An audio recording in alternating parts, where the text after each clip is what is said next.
किसी ने आपके साथ कुछ किया, कुछ ऐसा जो नहीं होना चाहिए था। शायद किसी ने आपका भरोसा तोड़ा, शायद किसी ने आपको पब्लिकली ह्यूमिलिएट किया, शायद किसी ने आपसे वो छीना जिसके आप हकदार थे। और उस रात जब आप अकेले थे अंधेरे में, आपके दिमाग में एक ही बात थी, बदला। उन्हें वो दर्द देना जो उन्होंने आपको दिया। और मैं आपसे कहना चाहता हूं, वो फीलिंग रियल है, वो फीलिंग वैलिड है।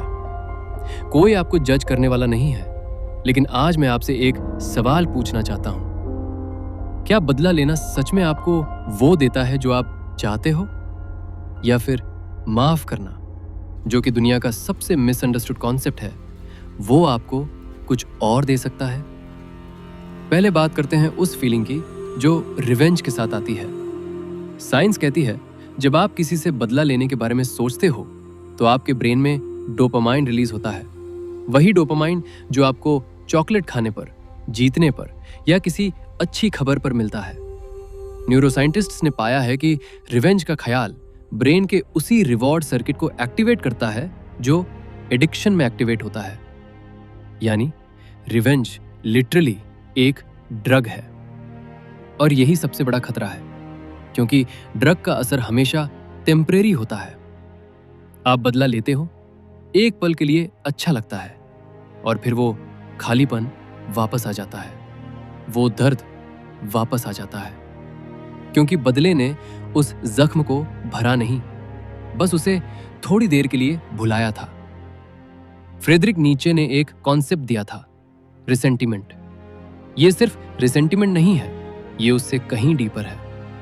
नीचे कहते थे कि जो लोग अपने दुश्मनों के बारे में लगातार सोचते रहते हैं, जो लोग अपनी पूरी आइडेंटिटी उस नफरत के इर्द गिर्द बना लेते हैं, वो दरअसल उन्हीं लोगों को अपने जीवन का केंद्र बना देते हैं जिन्होंने उन्हें हर्ट किया। सोचिए, जिस इंसान ने आपके साथ बुरा किया, क्या वो अभी आपके बारे में सोच रहा है? शायद नहीं, लेकिन आप उसके बारे में सोच रहे हो। आपकी नींद उसकी वजह से जा रही है, आपका दिन उसकी वजह से बर्बाद हो रहा है। आप उसे रेंट फ्री अपने दिमाग में रख रहे हो।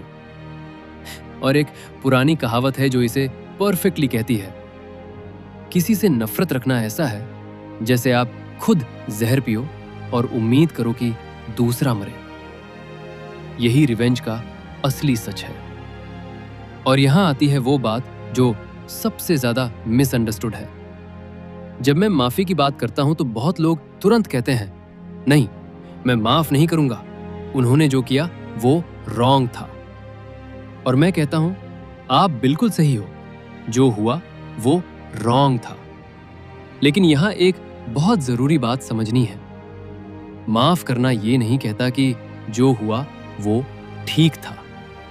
माफ करना ये नहीं कहता कि आप वो भूल गए। माफ करना ये नहीं कहता कि वो इंसान अच्छा था। फॉरगिवनेस का मतलब है आप उस दर्द को, उस नफरत को, उस बोझ को अपने आप से अलग कर लेते हो। आप उस इंसान को पावर देना बंद करते हो। फॉरगिवनेस वीक लोगों का काम नहीं है, फॉरगिवनेस सबसे ब्रेव लोगों का काम है। तो फिर सवाल ये है, अगर फॉरगिवनेस इतनी अच्छी चीज है तो ये इतनी मुश्किल क्यों है? और इसका जवाब बेहद ऑनेस्ट है। रिवेंज आपको एक इल्यूजन ऑफ कंट्रोल देता है। ये फीलिंग देता है कि आप कुछ कर रहे हो, कि आप पावरलेस नहीं हो, कि आप जस्टिस ला रहे हो।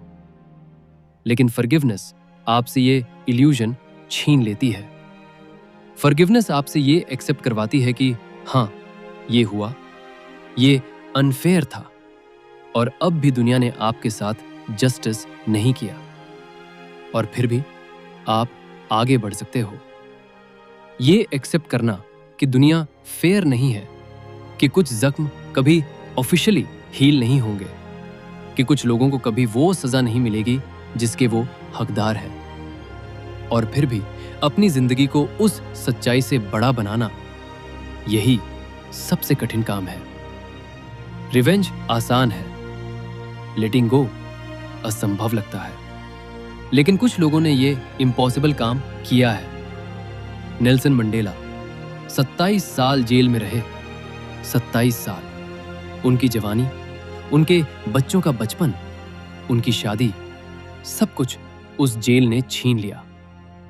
जब वो बाहर निकले, हर चीज तुमसे छीनी जा सकती है, लेकिन एक आजादी कभी नहीं। वो ये कि तुम किसी भी सिचुएशन में अपना रिस्पॉन्स खुद चूज करो।